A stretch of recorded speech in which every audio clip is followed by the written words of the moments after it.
we also work tempo with our hitters.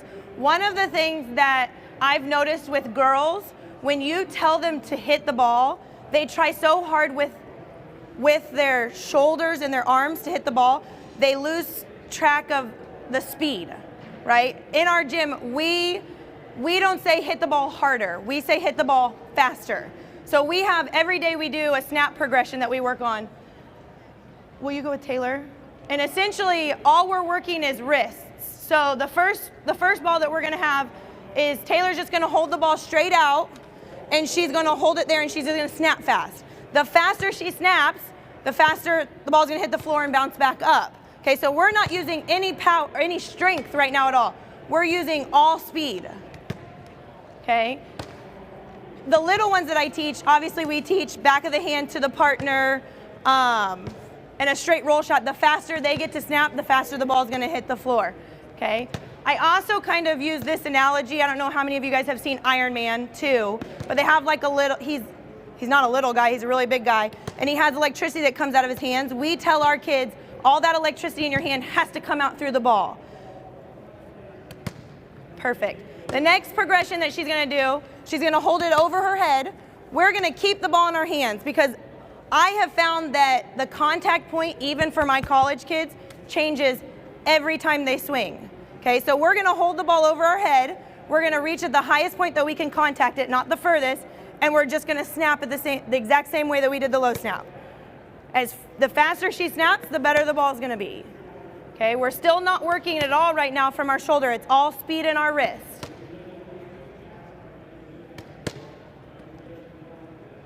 The next progression from this, obviously it's not that logical to get our kids just to snap on the ball, will be to add the full arm. We have them pull from their abs as well as their shoulder so that they don't hurt anything. So Taylor's gonna hold the ball. We're still holding the ball.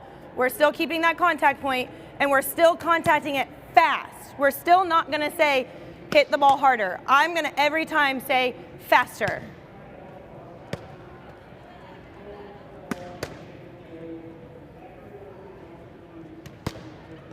I have also found that some of our kids that like to use their strength don't get quite as tired as they would if they were putting all of the raw just strength into it, instead of adding a little bit of the speed and the power to it.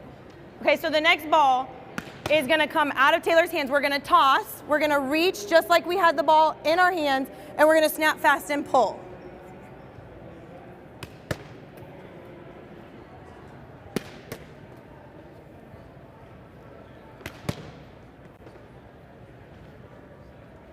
Awesome. The last ball that we would do would be a toss and a jump the exact same way.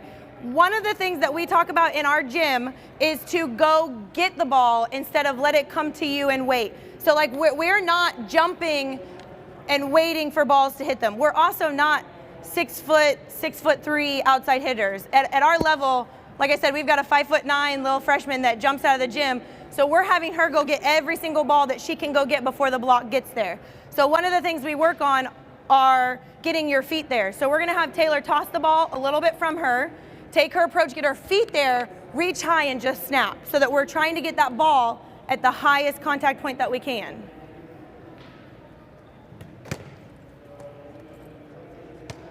Sure?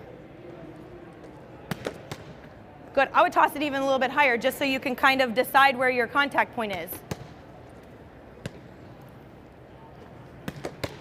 Awesome. Okay, let's add this drill then. So if we're having them try to get to the ball with their feet, but we want to stay in system and in tempo, we're going to have, will you pass? Yeah. Taylor's going to bounce the ball. Okay, I'm going to call this drill pounce. Taylor's going to, you're going to be the setter. Taylor's going to bounce this ball to Rick. He's got to pass in system, so a tempo ball, get out to hit a 4, and get his feet there to hit an in-system 4. You're gonna wanna scoot up just a little bit.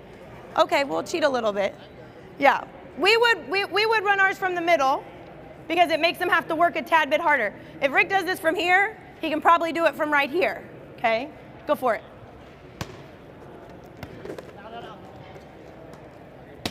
One of the things that I would mainly focus on is I want Rick to get out as far as he can, but I don't want that to to hinder what he's doing attacking-wise. So he has to get out until Caitlin touches the ball. As soon as she touches the ball, he's got to stop and go find the ball with his feet. It's got to be a good pass.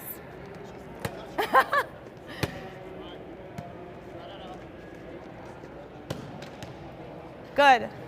The harder we make Rick work, the harder we make their blockers work. Okay, this drill can be done from this side too. Want to run a back ball?